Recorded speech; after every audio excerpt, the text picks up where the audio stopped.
படிக்க தெரியாதவராக ஒருவர் இருந்தார். அவர் பெயர் முகம்மது. நபிகள் நாயகம் முகம்மது ஸல்லல்லாஹு அலைஹி வஸல்லம் அவர்கள் இன்று மரியாதையோடு பல கோடி பேர் தன்னுடைய இனத்தின் தன்னுடைய மதத்திற்கான தூதுவராக இருக்கக்கூடியவர் என்று கொண்டாடுகின்ற அந்த மனிதருக்கு படிக்க தெரியாது. அஜமி. இறைவன் முதலில் அவரை சந்திக்கின்ற பொழுது சொல்லப்பட்ட முதல் சொல் என்ன தெரியுமா? ஓதுவீராக, இக்ரா, வாசி. எனக்கு தெரியாது, வாசி. வாசித்தால்தான், ஓதினால்தான், அறிந்தால்தான் உன்னால் உலக மக்களுக்கு முன்னுதாரணமாக வாழ முடியும் என்று இறை முடிவு செய்த காரணத்தினால் அஜமியாக இருந்த ஒரு மனிதரை மிகப்பெரிய ஞானியாக இறைவன் உயர்த்தினான் என்று இஸ்லாமிய மதம் சொல்கிறது. நான் இப்படி யோசிச்சு பார்க்கிறேன். இந்து மத கடவுளர்கள் இருக்காங்கல்ல, அந்த கடவுள் இன்றைக்கு Krishna Jayanthi. I admire Lord Krishna. Happy birthday to Lord Krishna.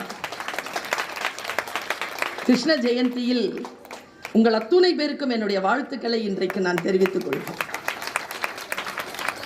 நான் ரொம்ப வியந்து பார்க்கிற அந்த இந்து மத தத்துவங்களில் ஓவியங்களை நான் பார்த்து கொண்டே இருந்தேன். என்னுடைய நண்பர் ஒருவர் கடவுளர்களுடைய ஓவியங்களை எனக்கு கொண்டு வந்து காட்டினார். யார் வரைந்த ஓவியம் என்று பார்த்தால் ரவி வர்மா வரைந்த ஓவியம். ரொம்ப பியூட்டிஃபுல்லா வரைஞ்சிருப்பார் ரவி வர்மா. பார்த்தவர்கள் பாக்கியசாலிகள். அதுல லக்ஷ்மியை வரைஞ்சிருப்பார். ஒரு நல்ல அழகான பிங்க் கலர். அது லக்ஷ்மி பிங்க்னு சொல்லுவாங்க, ராணி பிங்க்னு சொல்லுவாங்க. அழகான பிங்க் கலர்ல அந்த சாரி கட்டிக்கிட்டு ஒரு தாமரை பூல பிங்க் கலர்ல இருக்கும். தாமரை பூல அழகா உட்காந்துருப்பாங்க. அவங்க கையில ஒரு பானை இருக்கும், தங்கப்பானை. அதுல நிறைய தங்க காசு இருக்கும். அது அப்படி இப்போ நீ கேட்டா கொடுத்துருவேங்கிற மாதிரி நம்மளை நோக்கி அப்படி இருக்கும். அது சரின்னு போய் சரஸ்வதியினுடைய ஓவியத்தை பார்த்தேன்.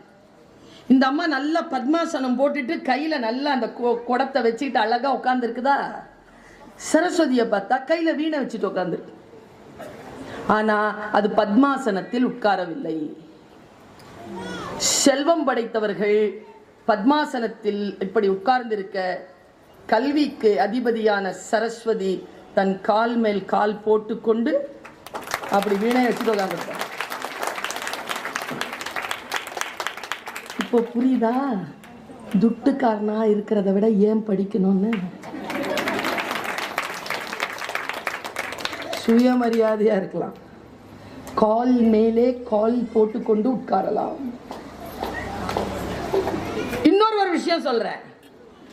லக்ஷ்மி மேடம் என்ன பண்ணிருக்காங்க, நேரா தன்னுடைய ஹஸ்பண்ட் விஷ்ணு, பகவான் விஷ்ணு கிட்ட போய் எல்லாருமே உங்ககிட்ட தான் வேண்டுறாங்க, என் கிட்டையும் வேண்டனா நானும் ஏதாவது கொடுக்கறதுக்கு ஏதாவது ஒரு வரம் கொடுங்க அப்படின்னு கேட்டிருக்காங்க. Husband was so pleased. Okay போ, உன்னை நினைத்து யார் வேண்டினாலும் அவர்கள் வீட்டில் செல்வம் நிறையும், போ, உனக்கு இந்த வரம் தந்தேன். தந்துட்டு யோசிச்சாராம் கடவுள், எல்லாத்தையும் இவங்களேன்னு கொடுத்துட்டாங்கன்னா நமக்கு ஒரு பைலா எழுதினார் கீழே. இந்த பாரு லக்ஷ்மி, நீ யாருக்கு வேணாலும் எவ்வளவு வேணாலும் செல்வம் கொடுக்கலாம், ஆனா நான் நினைச்சா அதை திரும்பி வாங்கிடுவேன், ஓகேவா அப்படின்னு ஒரு பைலா போட்டார். இது காதுக்கு கிடைச்சிருச்சு சரஸ்வதிக்கு. நேரா தன்னுடைய ஹஸ்பண்ட் கிட்ட போனாங்க பிரம்மா. இங்க பாருங்க, லக்ஷ்மி மேடத்துக்கு அவங்க ஹஸ்பண்ட் பெரிய வரம் கொடுத்துருக்காங்க, ஆனா அதை விட கொஞ்சம் நல்லா இருக்கிற மாதிரி கொஞ்சம் அதிகமா எனக்கு ஒரு வரம் கொடுங்க. பிரம்மா சொன்னாரா, நீ கலைவாணி, உன்கிட்ட இருக்கிறது கல்வி செல்வம், கொடு, உன்னை வேண்டுகின்றவர்களுக்கெல்லாம் கல்வி செல்வத்தை அள்ளி கொடு அப்படின்ற ஒரு பைலா எழுதினாராம். நான் இல்ல, இந்த உலகத்துல இல்ல, இந்த உலகத்திலே யார் நினைச்சாலும் நீ கொடுத்ததை திரும்பி பெறவே முடியாது என்கின்ற வரத்தை சரஸ்வதி பெற்றாள். நம்ம எவ்வளவு கொடுத்து வைத்தவர்கள் தெரியுமா?